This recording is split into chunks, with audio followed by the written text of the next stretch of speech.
La encuesta nacional de opinión pública CEP pertenece al Centro de Estudios Públicos, una fundación privada y sin fines de lucro y carácter académico.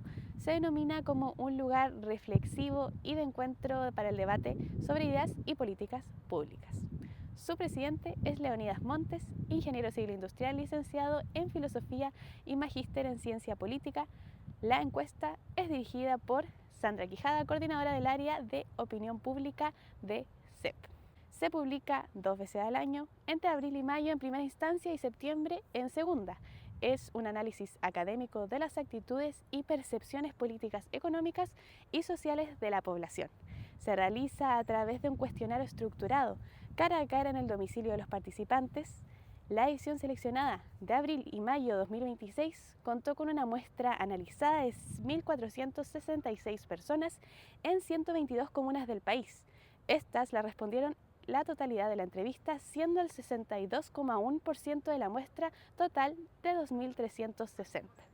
En este video analizaremos la encuesta mencionada comparándola con los contenidos vistos en la clase de Teoría y Praxis de la Comunicación 2. A continuación, vamos a revisar los conceptos que serán utilizados para el análisis de la encuesta seleccionada. Teoría de los campos de Pierre Bourdieu. La teoría de los campos sociales de Pierre Bourdieu expone que el comportamiento de los individuos depende del contexto en el que estos se desarrollan.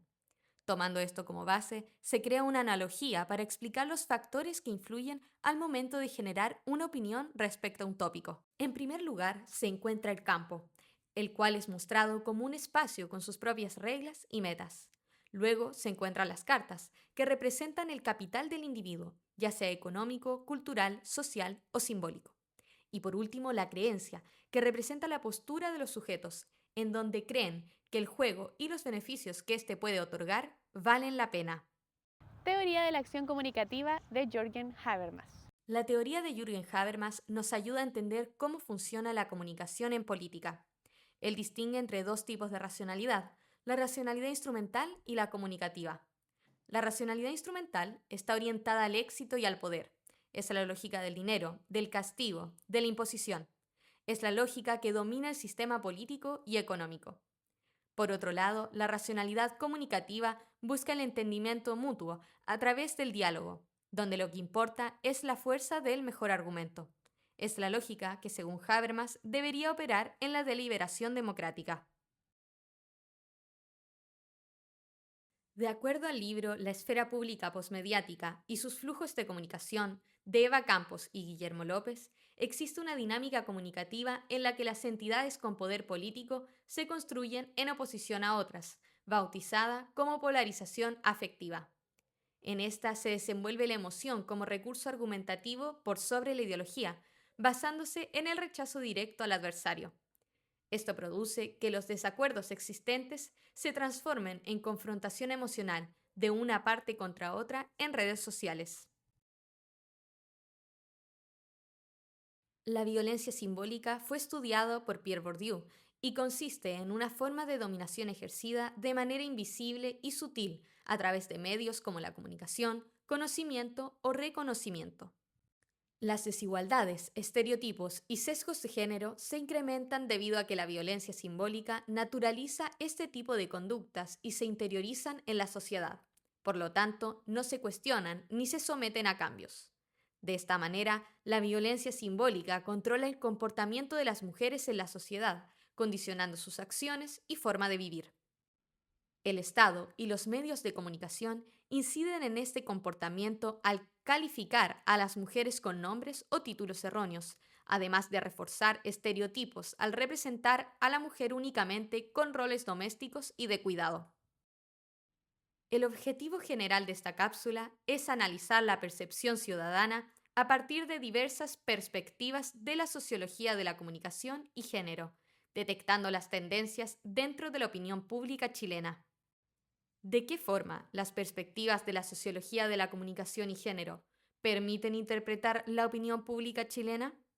El material analizado pertenece a la mencionada encuesta CEP, y se basará principalmente en las láminas 8, 9, 10, 17, 68 y 92. La elección de estas láminas se basa en que éstas permiten analizar la percepción ciudadana a partir de las perspectivas de la sociología de la comunicación y género en distintas aristas de la realidad sociopolítica chilena. Específicamente, las láminas 8, 9 y 10 presentan la percepción de las personas frente a la estructura social chilena, enfocado en la autoubicación de la escala social, movilidad social y percepción de conflicto en el contexto país.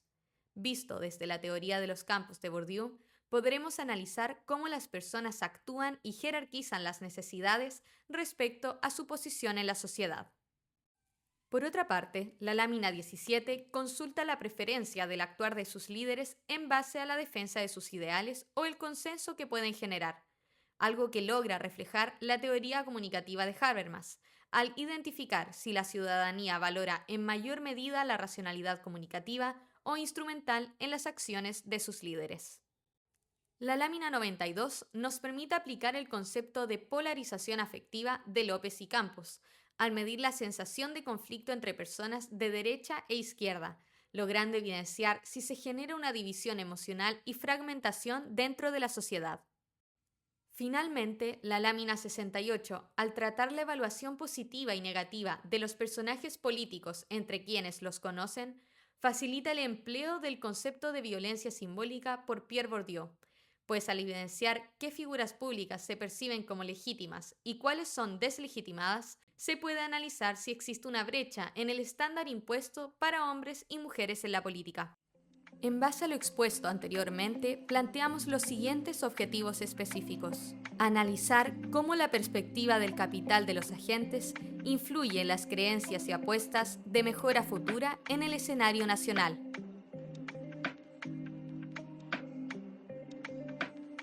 Analizar la preferencia de la ciudadanía chilena por la lógica de racionalidad comunicativa o instrumental en el actuar de líderes políticos.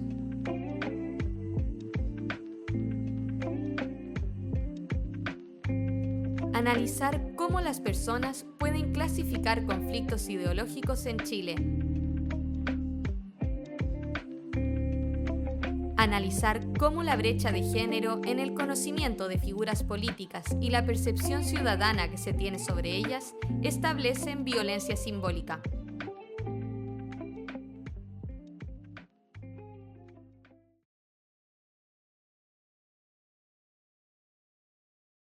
Analizando las láminas 8, 9 y 10 desde el punto de vista de la teoría de los campos, se muestra que los recursos y estabilidad actual de las personas actúan como un escudo protector que independiza sus planes futuros de la mala situación del país. En el primer punto, los encuestados consideran que el país está mayormente estancado o en decadencia, sumando una mayoría negativa del 80%. A pesar de esto, las personas evalúan su realidad privada de forma mucho más positiva. Esta posición actual favorable refleja la dotación de capital o las herramientas que los agentes sienten que poseen, lo que moldea un hábito optimista donde la experiencia del entorno cercano le gana al pesimismo macroeconómico. Es por esto que al proyectarse a un año plazo, la ilusión por progresar sigue presente, visible en el 38% que asegura que su situación estará mejor o mucho mejor. Aquí es donde queda demostrado que la percepción de bienestar personal funciona como una garantía interna que hace creer que, sin importar las dificultades del tablero nacional, las capacidades individuales son suficientes para ganarle al estancamiento general y asegurar su propio avance. Por otra parte, el punto de vista de la racionalidad comunicativa e instrumental aplicada en las respuestas abril-mayo 2026 de la lámina 17, en la cual se plantea: en el momento actual, ¿usted prefiere líderes políticos que privilegien los acuerdos aunque tengan que ceder sus posiciones o que defiendan sus posiciones aunque eso implique no llegar a acuerdos? Esta parte de la encuesta CEP es clave para responder a la pregunta. Se logra observar que un 66% de los encuestados señaló preferir que los líderes políticos privilegien los acuerdos aunque tengan que ceder sus posiciones. Al aplicar la teoría comunicativa de Habermas, podemos relacionar cada una de las respuestas con un tipo de racionalidad e interpretar las inclinaciones de la ciudadanía. La primera mayoría privilegia el consenso por sobre la posición política, algo que se relaciona con la racionalidad comunicativa y que indica que la ciudadanía valora las acciones basadas en el entendimiento mutuo por medio del diálogo y la fuerza del mejor argumento para actuar en conjunto. En su contraparte, la segunda mayoría prefiere la defensa de sus posiciones e intereses, sacrificando el consenso, adecuándose a una racionalidad de tipo instrumental, donde este sector de la población evalúa a los líderes desde un punto de vista estratégico, orientado a la búsqueda de la maximización de los beneficios al menor costo, dejando de lado la construcción del diálogo. Para nuestro análisis se utilizará la lámina número 92. Esta incorpora la pregunta: ¿cuánto conflicto existe en Chile entre las personas de derecha y las personas de izquierda? Para abril y mayo del presente año, un 50% respondió muy fuertes. Esta respuesta puede ser analizada desde la mirada de Campos y López y su descripción de polarización afectiva de acuerdo a la presencia en redes sociales de algunos líderes de los grupos presentados, quienes utilizan estos medios para generar interacciones con sus seguidores, basándose en la exposición de diferentes datos o hechos seleccionados estratégicamente para perjudicar la percepción del grupo contrario. Estos datos pierden protagonismo luego de que el diferente contenido en redes sociales se torna en un ataque verbal. Asimismo, las personas tienen la libertad de expresar sus distintas opiniones sin mucha restricción en redes sociales, generando tensiones o peleas virtuales con personas que no comparten sus pensamientos. Estas situaciones son de acceso público, al darse en el espacio digital, teniendo testigos no participantes. Esto explica las respuestas dadas en la pregunta seleccionada. Finalmente, visto desde una perspectiva de género, la información contenida en las láminas de la encuesta revela un patrón significativo en el conocimiento y evaluación de figuras políticas. Según los datos de la SEP, Tomás Vodanovic alcanza un 48% de evaluación positiva y un 19% de evaluación negativa, liderando entre los personajes mejor evaluados con un alto nivel de conocimiento por parte del público. Franco Parisi sorprende con un 35% de evaluación positiva y un 30% de negativa. Posicionándose entre los 3 mejor evaluados, también aparece Claudio Orrego. Considerando lo anterior, es posible evidenciar que de los 17 políticos que se presentan en la encuesta, tan solo 4 son mujeres, lo que refleja la invisibilización mediática del género femenino en política. Además, ninguna de ellas figura entre los personajes políticos mejor evaluados. Esto independiente de su ideología política. Por ejemplo, Janet Jara con 40% de desaprobación y 32% de aprobación. Mara Cedini con 60% de desaprobación. Paulina Vodanovic con un 30% de desaprobación. Por lo tanto, todas las posiciones destacadas son ocupadas por hombres, lo que evidencia una brecha de género estructural en la percepción de liderazgos políticos. La sobrerepresentación masculina en la política y en los medios ejerce violencia simbólica, porque refuerza estereotipos tales como que la política es para hombres. Al mismo tiempo, condiciona a la opinión pública a ser más exigentes con el género femenino a la hora de criticar y generar una percepción. En consideración de la naturalización de la falta de visibilidad de las mujeres, se requiere un mayor esfuerzo durante su administración para ser reconocidas y valoradas por el escrutinio público. Los resultados de esta encuesta, interpretados a la luz de las teorías y los conceptos elegidos, muestran una opinión pública chilena que opera en múltiples niveles y contradicciones. En el plano individual, los agentes construyen un hábito optimista basado en sus recursos personales, lo que les permite proyectar un futuro mejor a pesar del diagnóstico mayoritariamente negativo del país. En el plano normativo, prevalece una demanda de racionalidad comunicativa. La ciudadanía quiere líderes que dialoguen y cedan para alcanzar acuerdos, aunque simultáneamente perciba un clima de fuerte conflicto afectivo entre sectores políticos, amplificado por las redes sociales. Finalmente, la estructura de género del campo político se refleja en la propia encuesta. La subrepresentación de mujeres entre las figuras evaluadas y la sistémica desventaja en sus valoraciones evidencian una violencia sistémica que naturaliza el liderazgo masculino y exige un mayor escrutinio a las mujeres.